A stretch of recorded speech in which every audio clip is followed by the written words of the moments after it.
Yeah. My favorite. It's Judd's Hockey Show. And welcome into another episode of Judd's Hockey Show. Declan Goff is off drinking somewhere this week, and so AJ Fredrickson, a big hockey fan himself, steps into the producer role. We appreciate that. And also joining us, my good friend, longtime hockey scribe. He's at the Rink Live now and Forum News. You can find him on Twitter, Puck Myers, Myers. Is that correct? Jess Myers? At Myers? Jess R. Myers, if you're looking for At Jess R. Myers, okay. Yep. Jess joins us. He covers Gopher hockey. He also pays very close attention to the entire hockey scene in the state. And Jess, I do want to get to what the Gophers did in South Bend in winning the Big Ten tournament. But I want to start with the local National Hockey League franchise to get your thoughts. And I'm just going to give you one name to start with, and you can go from there. Because it is a revelation to see this guy play on a consistent basis. No, it's coming. Kirill Kaprizov. You know, I like what you wrote, and I'll give a plug to SKOR North, to the website. This is their first legitimate superstar. You know, we like to think that Marian Gaborik was a superstar. He was a really good player when he was healthy. He never reached superstar level, and let's face it, he was a show horse on a team full of plow horses during his time in Minnesota. Kirill Kaprizov, you have their first legitimate guy that you could put up against, you know, the top 10 eye-popping forwards in the NHL, and that's something they've never had. It's fun to see that. It really is. You know, and I was in Chicago recently traveling to and from South Bend. You see all this Blackhawk stuff all around there, and, you know, they haven't been good in 5 years or so, but they've got a legacy, a recent legacy, and it's like, we don't have that. And maybe we can build that around a guy like this. Here's my comparison. So Kaprizov's special. He is, without question, in my mind, an emerging superstar. The comparison that I make the most is I see Patrick Kane. I see the ability to be, because he's a hybrid. He's listed as a wing, but he has the instincts and the passing ability and the Gretzky-like ability to see the play unfold right before it does. And it reminds me of Patrick Kane's game, because if you watch Kane, the talent goes far beyond just the ability to score goals. It's the ability to make plays for himself and for his teammates. So I guess that is my first comparison so far in watching a lot of Kaprizov, is the Patrick Kane game to me seems to translate to what he does. I will say this, because, you know, in my world, everything relates to college hockey. How happy do you have to be for Nick Bjugstad right now? You know, a guy who had bounced around the NHL. He'd been in Florida, so that's like hockey's version of the witness relocation program, playing for the Panthers. He'd been in Pittsburgh on some good teams, but he hadn't really been healthy that whole time. Right. He had the opportunity to come home, and not only come home, he's healthy, he's living, you know, close to family, and all of that, but then he gets put on a line with Zuccarello and Kaprizov, and they put him at center between those two guys. How nice must life be for Nick Bjugstad right now? Yeah, except he's been replaced now by Victor Rask, who I said should get down on his knees every morning and thank a higher power. I mean, Victor Rask, look, he's not as bad as he was when he got here. He certainly can't skate well. All of that being said, though, to your point, anybody who gets to play with Kaprizov and Zuccarello is the most fortunate person on the face of the earth. I'm not saying that they can be bad hockey players, but I am saying this. Look at the ability of both those wingers to facilitate, right? Like, they're not one-dimensional, I got to get the puck from you and then I can make a play or then I can shoot. They are the chemistry. Okay, I'm going to make a statement here that's really not a bold statement, but it just goes back a long way. The Zuccarello-Kaprizov chemistry, National Hockey League in the state of Minnesota-wise, Jess Myers, is the best chemistry I have seen, I think, since something along the lines of Broughton, Cicerelli, McCarthy. It's unbelievable. And that can't be understated. You know, finding guys who like to play with one another, who like to get each other the puck, who like to feed off one another. You know, You've seen that in spurts with Zach Parise. You've seen guys that he likes to play with. It just doesn't seem to be sustainable with him. And, you know, you kind of wonder at this point, you know, this has been Zach Parise's team for a long time, and you really see the changing of the guard. And you talk about what's happened with Bill Guerin and what he's done is he came in with no preconceived notions about what this team was supposed to be. There were no legacy appointments for Bill Guerin. Devin Dubnyk was the guy that saved their bacon 5 years ago. So what? Time to go. You're seeing stuff like that. You're seeing maybe kind of good impatience too with some of the young guys, with Luke Cunnin. Is he going to make that jump? Is he going to make that jump? Well, you know what? We're not going to wait around. We're going to get something for him. We're going to move him out of here. How long did we wait for Mikael Granlund? And it was obvious it was never going to happen, but it seemed like there was this legacy system in place previously, and we've gotten rid of that. This is a whole new franchise. I mean, everything's weird in 2020, 2021. There's no fans. We're maybe going to see 3,000 people in that building at some point. But there are no sacred cows under the Bill Guerin system, and you're seeing the results of that. So off that point, which is a spectacular point, it's exactly right. Jess, let's back up to where I think now, in retrospect, hindsight, whatever words you choose to use, I think I know where the problem started, and it took until Fenton started it, and personnel-wise, Paul did some good things. Now, he was not a people person, and he didn't get along with folks and got fired after a year, but Guerin has continued it in a spectacular fashion.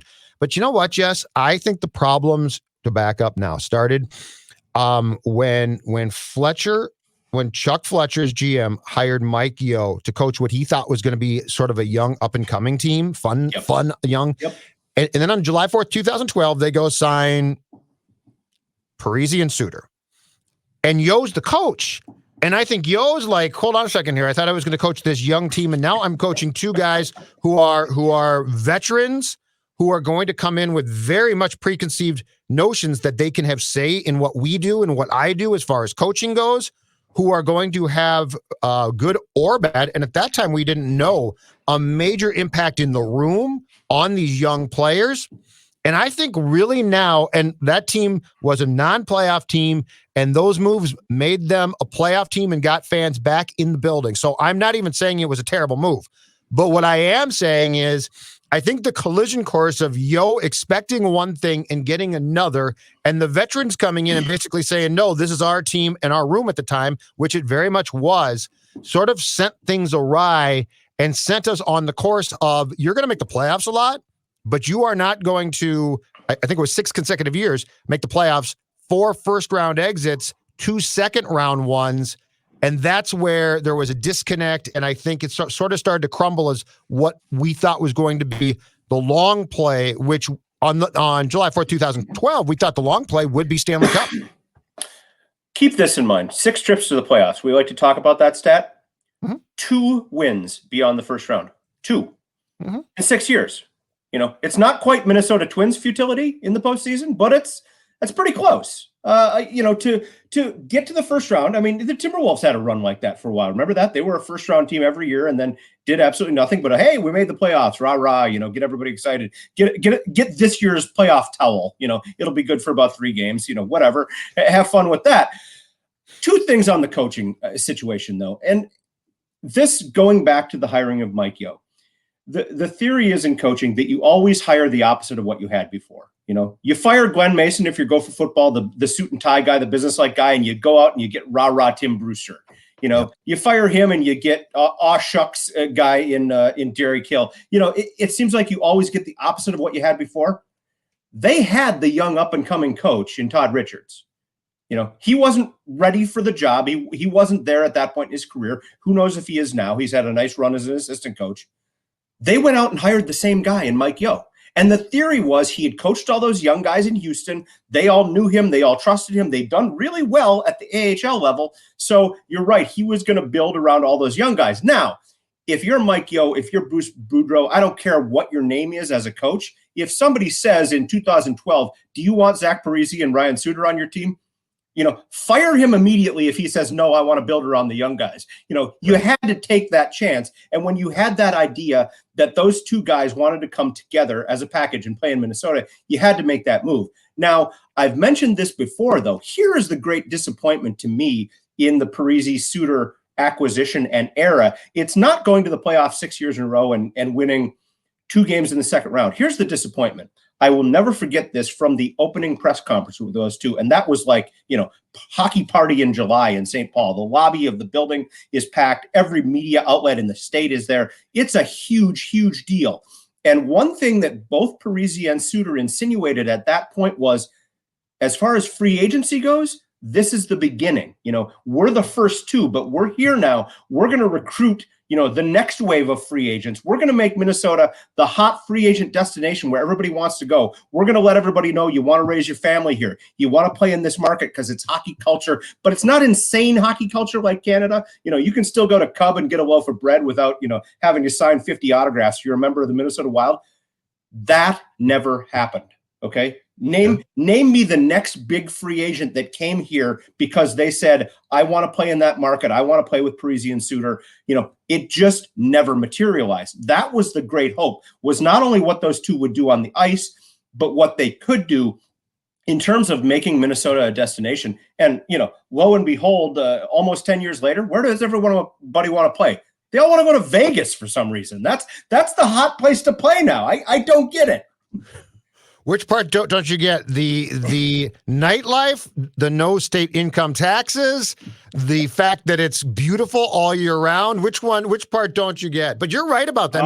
All right, fine. You are exactly right. I mean, they did say that we are going to, that press conference was as close as this state will ever get to a LeBron James joining the Heat press conference, Absolutely. Not one, Absolutely. not two, not three. And yeah, we all thought, oh my God. At the time, we thought two things. One is the cap is going to keep going up, which didn't really prove to be as true as we thought that day. Sure. And two is they're going to get a ton of people and their buddies are going to come play here. But you know what?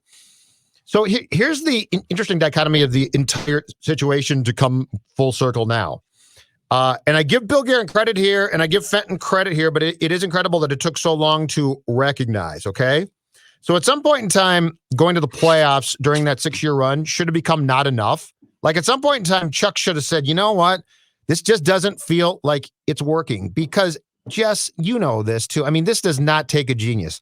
Anybody who went in that locker room after about 3 or 4 years could see it wasn't very good. Like you had too many different factions and Yo on his way out the door. I looked this up again last night because I was writing something for SKORNorth.com. Yo on his way out the door said we had younger players and older players sort of doing their own thing in their own factions. So what's interesting about that is it took Fletcher being fired. It took Yo being fired, Torchetti not being kept around, Boudreau being fired, Fenton coming in and for his own reasons was fired and replaced by Guerin. But Guerin was finally the one who, after the bubble last year, and there had been changes by this time had been started to be made, but Guerin's the one that after the bubble said two things. One, at his end of season presser after the Wild lost to the Canucks, he said our goaltending is not acceptable, and he was right about that. Yep. And the second thing is he went on Russo's podcast and gave a really interesting answer about the culture of this team. And it's no one thing, it's a lot of things, but we've got people that are good at what they do, but they're not the right people. And where I give Bill Guerin credit is he said those things and then he moved on all of them. And look, there is one thing that has happened this year, and it was a big deal, but in my opinion, it's a huge deal because it speaks volumes to how things have changed here. When Dean Evison is either told to or given the ability in a joint decision to make Zach Parise a healthy scratch as punishment for a game, that is what I think a lot of us were, and it's not just a Zach thing, but that's what a lot of us were pining for as far as delegation of allowing a coach to have control. Because can you imagine if Yo had tried that, Jess? Or goodness. If Boudreau had, I don't think Bruce could have done that. That's how far this team has come. Mike Yo healthy scratched Thomas Vanek, and they fired him a week later. I mean, and I like Thomas Vanek, but at that point, a healthy scratch was the right thing to do with him to kind of jumpstart him. And there was some real bitterness and anger there. Judd, I don't know if you knew this about the Minnesota hockey community, but people are a tiny bit provincial here. I don't know if that was, if that's on the radar of most people, but Minnesota hockey people, it's the state of hockey, and Minnesota hockey people generally like to have this idea that the game was invented here and we do it better than anybody. Now, John Gilbert. I thought John started hockey. Hold on a second. Gilbert didn't invent hockey? I'm out. You know the story, done. And I may have heard the story from you, but the saying around the Star Tribune was John Gilbert didn't invent hockey, but he was in the room when Herb Brooks invented it and advised him on it. That was the idea behind it. And John Gilbert is a friend of mine. This is not a criticism of him. You know, he's been a mentor in my career, and he knows more about the game than any writer that I probably have ever known. But getting back to the original point, and we could debate the numbers forever about, you know, where hockey, you know, is home. Minnesota makes a strong case with that. You know, we have a state tournament, we have college hockey, and, you know, a lot of the things that other states don't have, and we produce more players than a lot of other states do. With that in mind, okay, the average Minnesota Wild fan thinks this way. If the choice is between Jared Spurgeon and, let's say, Keith Ballard, because they were coming up at right about the same time, they're going to choose a Keith Ballard every time. They're going to choose a Paul Martin every time. You know, who's the guy with the local ties? Who's the guy that we watched play in the state tournament? That seems to kind of be the way here. Now, with that in mind, Bill Guerin came in and said, okay, our goalies from South St. Paul, our goalie coaches of International Falls / UMD, both of them, they're not good enough. You're gone, both of you. I mean, that to me shows what you need to do to be the GM of this job successfully. And that is not saying get rid of all the Minnesota players, because there are some great Minnesota players in this system and there are some great Minnesota players on this team. But there aren't sacred cows, again, with Bill Guerin. I don't care if you're from Edina and you scored 16 goals in the state hockey tournament, which you know, Kyle Rao almost fits that. He's from Eden Prairie. You know, he's part of this team. He's in the system. Yeah. But there's not this pressure that, you know, let's get the fans interested by having the Minnesota guys as part of the team. It's like, if they fit, we'll use them. If they don't, we won't.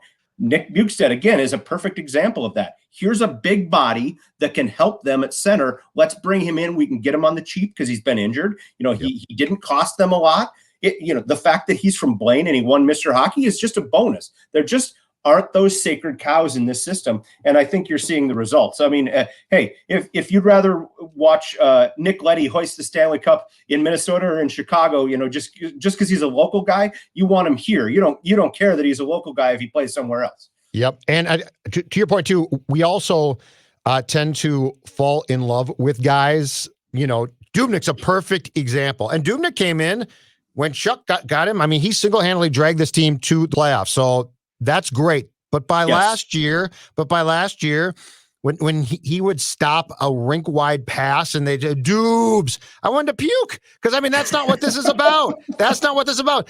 And I'll tell you what, too, and this is where Guerin cleared out things, and it shouldn't have taken so long. Eric Stahl, okay? Nice player. And he, again, signed a free agent contract a few years back and came here, and I think he scored 40 goals. I mean, it was a great season. But Eric Stahl bought a place in Edina and built a rink like a lot of Minnesota hockey dads do for his kids, which is great. And then as far as I'm concerned, he retired while still playing. Like, he's like, well, I'm just going to spend the rest of my career here. No, that's not how this league works. That's not how this league... I think Mikko Koivu was amazed when Billy said, you're not coming back. It's time. I love the fact, and this guy's been good, and I think that this is part and parcel.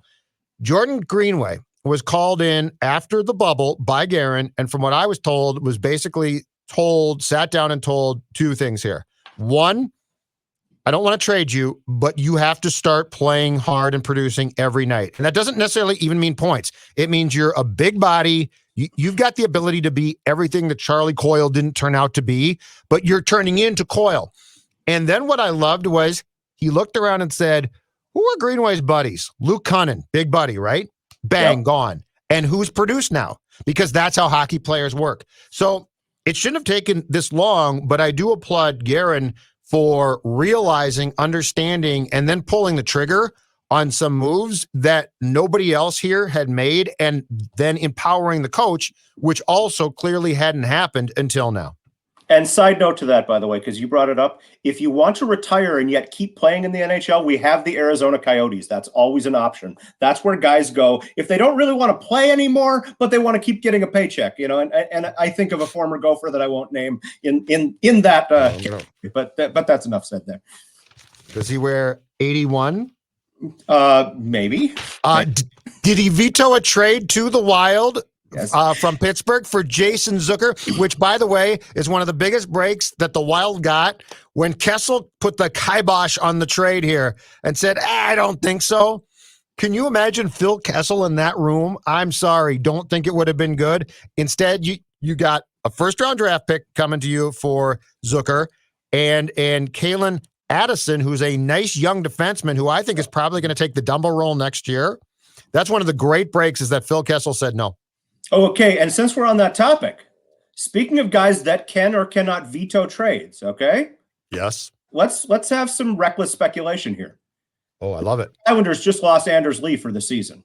Yes. They're key cogs on offense. Now, we all know the story that last year at the trade deadline, they were very close to trading Zach Parise to the New York Islanders if he would have accepted that trade. He played in the New York area. He knows the area. Apparently, he rejected the trade, but, they strongly considered it.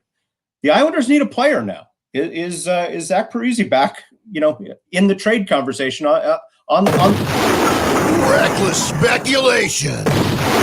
Reckless speculation. I'm glad you brought this up. Now, I believe that Parise, from what I heard, Jess, I believe Parise actually signed off and accepted the trade, and Lou Lamoriello, the GM for the Islanders, said no. Something happened. It leaked out, and I don't know if Lou was PO'd or what. But anyway, here's my question back to you. Number one, if I could make that trade, heartbeat, I make that trade. But I've watched only if you can get Cal Clutterbuck back. That's all. I don't know. I don't want the fake hustle guy back. I don't want the hits leader. The hits. He runs guys on purpose just to get the hit.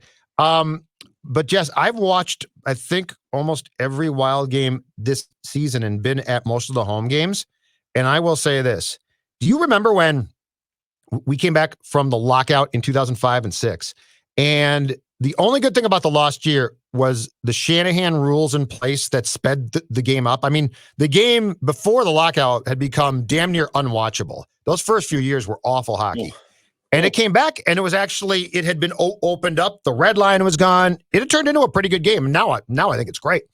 But if you recall, there was a crop of older veterans who came back to play. Ron Francis, I want to say, maybe Messier. And within about a month and a half or 2 months, they all said, I'm good. I'm retiring. I can't keep up. And they literally just couldn't keep up. Flat out. And Zach still works his butt off. So this is not like a torching of Zach Parise. But flat out, when I watch him, Jess, he can't keep up. And I don't know if something's actively wrong and he's hurt and they're not talking about it, or if he's just, he's a 37-year-old guy who has played a hard game his entire career and his body might just be cooked. My point being is, if I'm a team talking to the Wild, I don't know that I want Zach, and I don't know how much he has left to give. He's at a real interesting crossroads because I don't expect him to forfeit the final 4 years of his contract, but I also don't know if he can keep playing much beyond this. I love that you brought that up. Those guys that, I'm going to give it one more go. And then 3 weeks in are like, nope, not going to work for me. Brett Hull is a member of the then Phoenix Coyotes. I think he lasted about 2 weeks. Chris Chelios with the Atlanta Thrashers, still my favorite. Oh, you got him? Okay, this is great. Yeah. Yeah, and then you got to put Mike Modano in that category. Granted, he couldn't stay healthy with the Red Wings, but he goes to the Red Wings again. Suburban Detroit kid, big homecoming. He finally gets to wear the winged wheel. And man, I think he played about 12 games that year. It was just Babcock screwed him. Babcock absolutely screwed him. Wow. So yeah, you're right. Yeah, but what about Zach?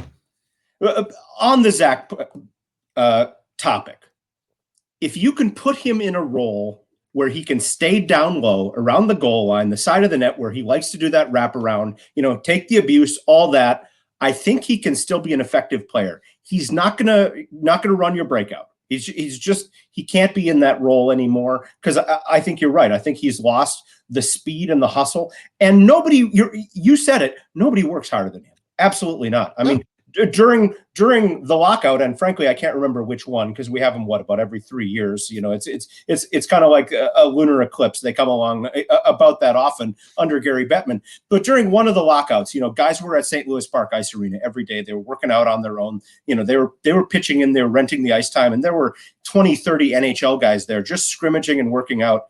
I went over a few of those, and this is, you know, a couple years ago, obviously, but practice got done. Everybody's gone. You know, I talked to a few guys, and I look, and there's Parise by himself for another 40 minutes at least, doing blue line to blue line, doing curls around the net. I mean, he's one of those just tireless workers. But, you know, we talked about it off air. I think, you know, you're 51, I'm 51. Stuff starts to not work as well after a while. And I think that's where he is right now. Can he give you a spark? Maybe. Or is he, you know, going to the Islanders? Is he adding Martin Hansel to the Wild? Remember how well that worked out. I think he had that one playoff goal that we still talk about. I think you're exactly right. And I just don't know, because this team is good. I mean, the Wild could use him if he could contribute. And I mean, he could stick around as a third line guy, which he is now, and descend to a fourth line guy.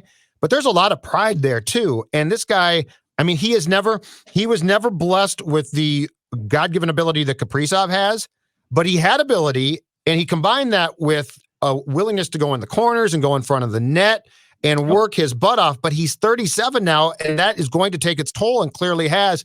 But you know, if the Wild was bad, I'd say, okay, trade him and try to get him a last hurrah.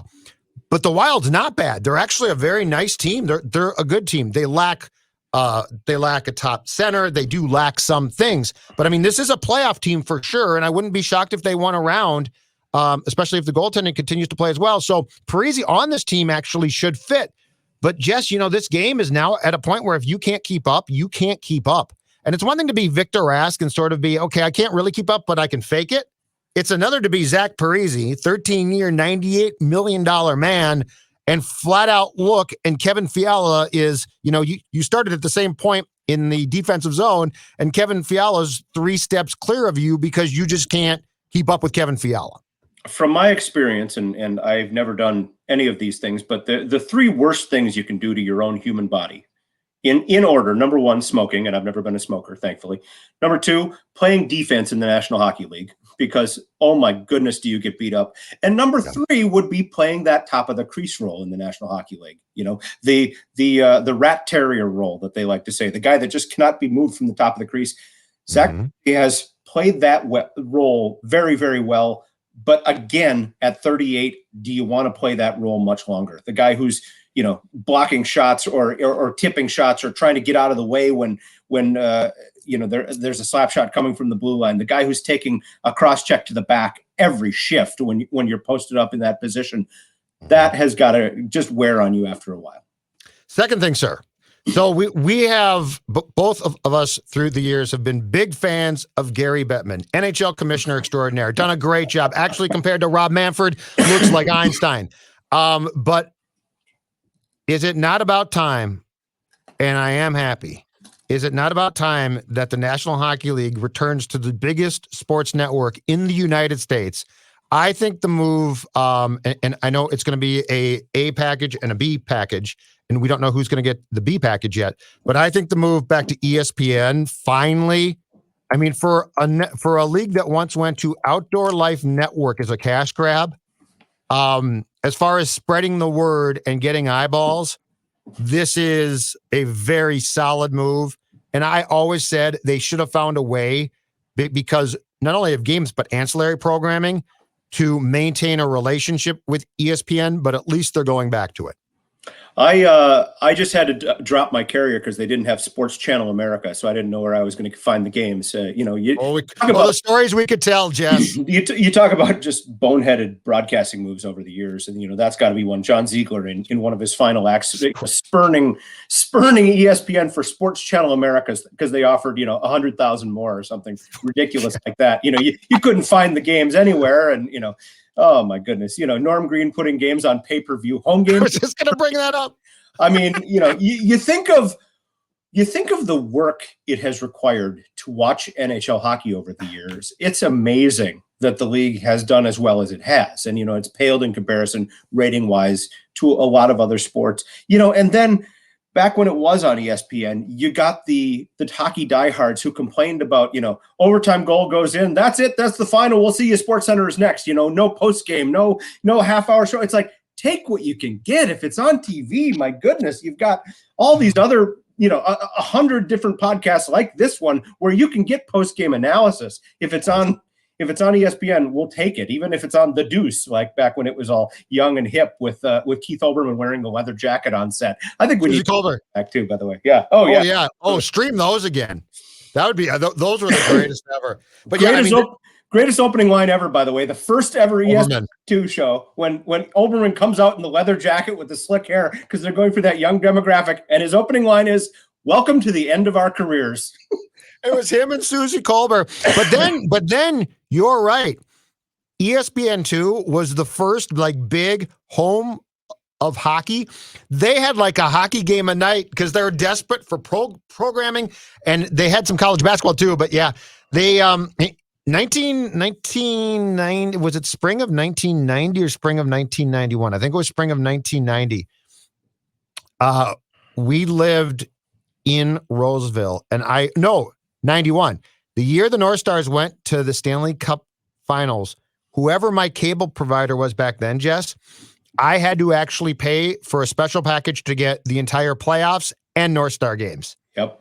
So Sports Channel America wasn't on my provider, but they negotiated a deal to pick it up for the playoffs. So I was paying two separate fees to get hockey. So you are right. This league has made it as difficult to watch its product. And the jump to OLN is my favorite of all time. Bettman trying to say, because it was nothing but a cash grab, and Bettman trying to tell us this is what's best for the league. It's like, Gary, you're so full of crap. It's unbelievable. That was, you think about that 91 playoff run. That was one of the great moments, one of the great Royce columns, when he coined the term Norm Greed, not Norm Greed, Norm Greed, because remember, everything was sold out. All the home games were sold out, and still Norm was putting them on pay-per-view just to get that extra, couple $100,000. But, when you already cannot get a ticket to see the games, but you also have to pay for it just to watch it on TV. I mean, think about that. When, your team is in the finals, and unless you know a guy with a pirated box on the top of his TV, like I did, I had a buddy in Eden Prairie that I could go out and watch the game at his house. So you found a way? Okay. Yeah, there was always a workaround back in those days, and there probably is now if you have the right software downloaded or something like that. But no, they've cracked down on all that stuff. So yeah, just crazy to think, how and we've seen this. It's not just Minnesota. It's not just the NHL. I mean, remember the Chicago Blackhawks for years under Bill Wirtz? They didn't televise their home games. His theory was, if people can watch the games on TV, they won't buy a ticket and come to the game. Well, if you've been to that part of Chicago, you're not going to risk your life every night of they have a home game anyway. But, that was just an accepted thing, that one of your original 6 franchises did not have home games on TV. And it literally took Bill Wirtz dying. I was going to say he had to die. Yes. Yeah. But you know what, Jess? This was the old school people that own teams as their endeavor, right? Calvin with the Twins, same thing. The old school from the 40s into TV becoming the Norman households in the 50s to the 60s. The old school owners all thought, I can't show home games because people won't go.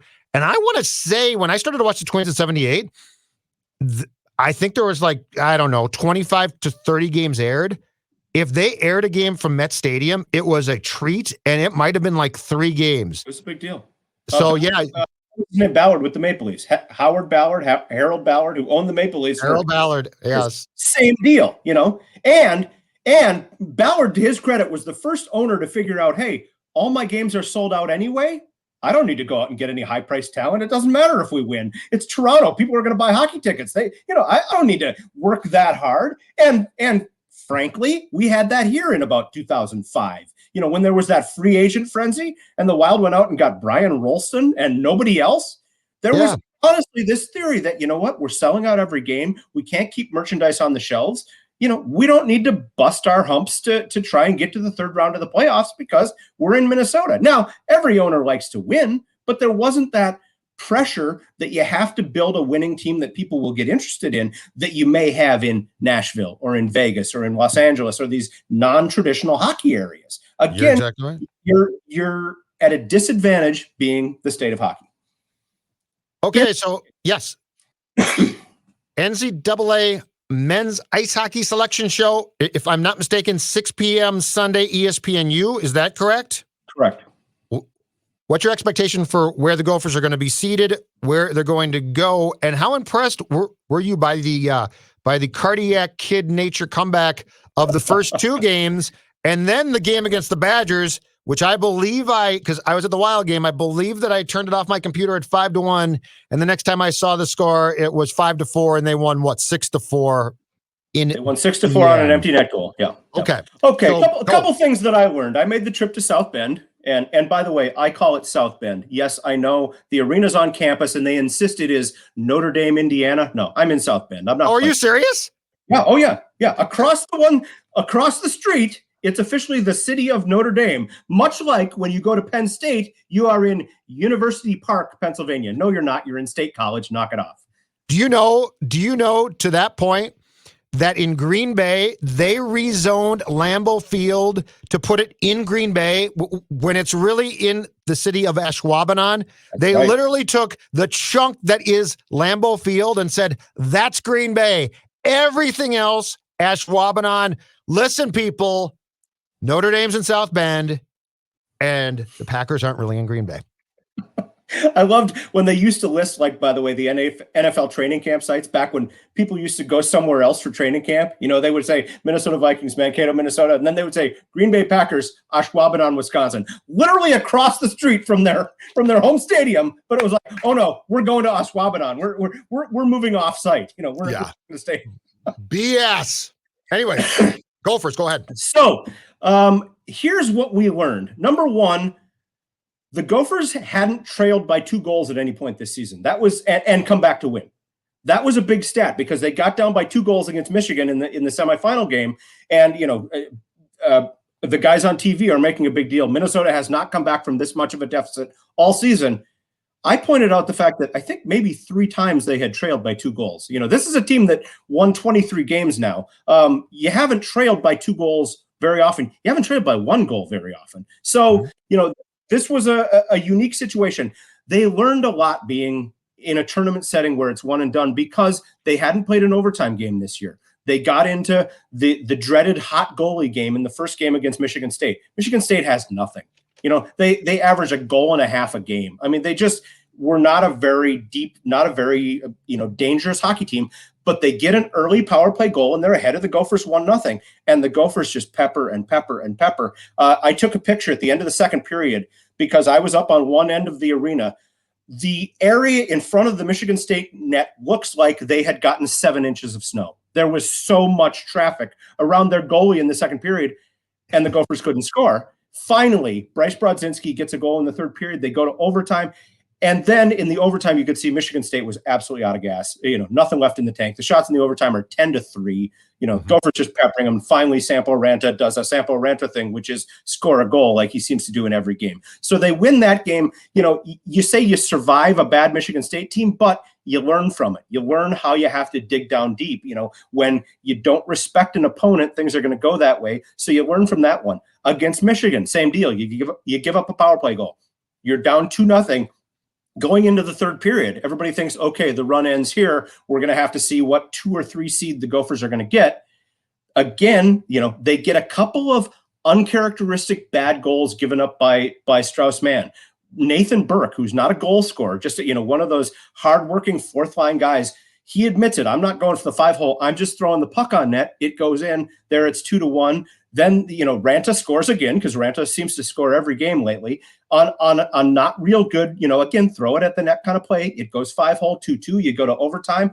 And then, Sammy Walker, not to be flippant, but he says, this is my easiest goal of the year in overtime because he happens to be in the right place at the right time. The goalie's down, comes right to him, and he can just flip it backhand. And they're going to the championship against Wisconsin. Now, here's what's interesting. They lost 3 out of 4 to Wisconsin in the regular season. That earned Wisconsin the Big Ten title. If Minnesota wins one of those 3 games, Minnesota is your Big Ten champions in the regular season. Wisconsin, to their credit, they come into Minneapolis in February. They win 4-1 and 8-1. And you talk about kind of a changing of the guard moment. And that was the moment. Bob Motzko says you get one weekend a year that you just forget about it. You burn the tape. You don't analyze it. You just throw it out. Well, they'd already had a weekend like that. They had lost a couple of home games to Notre Dame, a couple of close games. That was the weekend they decided to throw out. So now you don't have one to throw away. Okay. So you lose 8-1 at home to Wisconsin in it, just the low point of their season by far. And I said to Bob Motzko, do you throw this one out? And he says, oh no, we're going to wear this one. This one you put right around your neck and you don't forget this one. And 2 days later, their Monday practice, I have it on good authority. Bob Motzko has a job that Herb Brooks used to do. And Bob Motzko is not afraid to stand at center ice with a whistle and blow it and say, again. Okay. Gotcha. And they felt that one. And it was a message that kind of game is not acceptable. Since then, the Gophers are 8-1. So, if that was the message, it worked. So they go to the championship game against Wisconsin. All the storylines about were the Gophers the better team in the regular season? Did they deserve the Big Ten title? That, things were goofy because not everybody played the same number of games. So they went by winning percentage. They didn't go by points. So the Gophers lost 2 regular season games and they wind up losing the regular season title by 0.002 percentage points to Wisconsin. It's that close. You go to the championship game. It's a chance for revenge against Wisconsin, but keep this in mind. Wisconsin's played 1 game because they're the top seed. The Gophers have already played 2, and both of them went to overtime. So I was on a different radio program on Tuesday, and the host, Corey Heppela on WCCO, asked me, what do the Gophers need to do to win this game? And I'm not a genius, but I said, here's what you need to do when you're playing your 3rd game in 3 nights and your opponent's going to be fresher. You need to build a big early lead, and then you need to be prepared in the 3rd period to hang on. Okay? What do the Gophers do? They go out and they build a 5-1 lead going into the 3rd period. And then, oh boy, here come the Badgers. And not that the Gophers didn't work their butts off in the 3rd period, but at some point, there's nothing left in the tank. You just have to hold on. Badgers get 2. It's 5-3. Motzko calls a timeout, calms them down. And again, Bob Motzko has Herb Brooks' old job. What does he say to him at that point? Play your game. Play your game. Don't panic just because you're up by a goal on the Soviet Union with 10 minutes to go. Play your game. Do what got you here. And by the way, Wisconsin also wears red. So there's all kinds of correlations there. So they play their game. Now, Cole Caulfield, who's going to win the Hobie Baker Award, does what Cole Caulfield does. He gets a goal to make it 5-4. They don't get any closer. The Gophers hang on. They win 6-4. So they're going to be a number 1 seed. I think that's pretty solid. I think the 4 number 1 seeds are pretty well set. They're going to be North Dakota, Boston College, Minnesota State Mankato, and the Gophers. Those are going to be your 4 number 1 seeds. The question that's going to be answered on Sunday that everybody wants to know is where do you go and who you're going to play? Now, I asked Bob Motzko this after the game. I said, where do you think you're a solid number 1 seed and where do you think you'll go? And his answer was straight up, whatever. I don't care. I learned a long time ago not to worry about it. Send us wherever you want to send us. Tell us who we're going to play. We'll be ready. I mean, sure. I love the idea that coaches don't get wrapped up in that. We've had other coaches that, have a chart on their wall with the strings tying everything together, trying to know exactly what regional they're going to be playing in at what time and what colored jerseys they're going to wear. And Bob Motzko is confident enough in his team where he says, send us wherever you want to send us. Tell us who we're going to play. We'll be there. Interesting. So where do you put his team then as far as chances? And if you were to handicap the field, how difficult is this field going to be, do you think? This is going to be a tough field. And the other thing that's goofy this year, okay, keep in mind, in a normal year, in a non-pandemic year, we go by what's called the pairwise system. It's a complicated computer system. It's right up there with quarterback rankings. No one will ever understand how it works, but somehow it works. Okay, it's an algorithm that they take everything into account, and that pretty much picks the 16-team NCAA field. Sure. There are a couple of automatic bids for the Atlantic Hockey Champion and the ECAC Champion. They get in. So basically, the 14 teams that are going to get in through the pairwise system in a normal year. Now, the big thing the pairwise does is it calculates how conferences compare to one another, how this team did in a game versus this conference and vice versa. This season, hardly anybody has played non-conference games. Everything has pretty much just been within your own conference. So you have to throw the pairwise system out. It's not going to work this year. So what we're doing is we're going back to the classic smoke-filled room, where you get This isn't 6, good. 8 guys together, you get a selection committee together, and they hammer out, here's the 16 teams that are going to get in. Here are the teams that aren't. Sorry. Yes, it's going to be controversial. I talked to Mike Kemp, who's the chair of that committee, and he said, I know this is probably a big ask, but if there's ever a year where you grant these people a little bit of grace, this might be the year. And I thought, yep, good luck. Because that's not your, no, if you're going to do it this way, then you get no grace. And this is what we're seeing now. The conference tournaments have been going on. A team gets beat in the first round. Let's take Notre Dame as an example. They're hosting the Big Ten tournament. They're up 2-0, 3 minutes into the game against Penn State. They wind up losing by 3 goals or something like that. Notre Dame is a bubble team. They've got a lousy home record, but they did stuff like they went to Minneapolis and they won 2 games against the Gophers. So they have done some really good stuff. Here's what you get. You get the post-game press conference where it's like Joe Biden making his final case to the voters. These coaches are standing up. They've got the talking points about how many overtime losses they had and how many quality losses they had. And honest to God, it's just they're begging basically the committee that this is why, this is why we should get in, and this is why Denver and Omaha should be left out. I mean, they're naming names. It has become that desperate this year.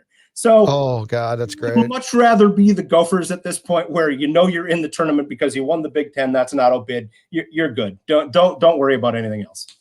Last thing, if you were a pro team, in fact, I'll give you a choice of 2 teams. If you were the Wild or the Montreal Canadiens, would you want Matthew Boldy or Cole Caulfield as your player? I think you will want Matthew Boldy. I love Cole Caulfield. The fact that he's 5'6" scares me, and how he's going to hold up. And granted, we've seen some diminutive players that have greatly excelled at the NHL level. I think of Brian Giunta, for example. I think of Jared Gaudreau. Yeah, guys like that have excelled at that level. The flip side of it is you have a Jackson Nelson who plays for the Gophers, who's 6'5", and it seems like every time he hits somebody, he's getting a 5-minute major penalty. And I've told teammates of his, tell him not to change his game because it's not his fault. He's 6'5". Now, the flip side of that is Cole Caulfield. Now, here's what I'll say about him. He's a great skater, which is what you absolutely have to do to make it as an NHLer if you don't have size. And the other thing, and Bob Motzko said this the other night after Cole Caulfield scores on a seeing eye shot to make it 5-4. Bob Motzko says he has 28 goals. He probably has 50 pipes this year. He has never seen a player who's able to place the puck like Cole Caulfield does. So he has a very unique skill, but I think for a long-term NHL career, I think Matthew Boldy is going to be a better long-term player because he's got a little bit more size, and I like the grit that he has in his game. And congratulations to Matthew Boldy, by the way. He's also a top 10 finalist for the Hobey Baker Award alongside Caulfield, who I'm absolutely convinced is going to win it, alongside Jack LaFontaine, the Gophers goalie. I mean, it's a good field this year, but it's Caulfield's trophy to win. Great stuff, Jess. Thank you. Always great to talk hockey, Judd. Take care. Talk to you later. Okay, and that's Jess Myers from the Rink Live. Check him out, Forum News, and also on Twitter, Jess R. Myers, JESSR Myers, MYERS. We'll talk to you later on Judd's Hockey Show.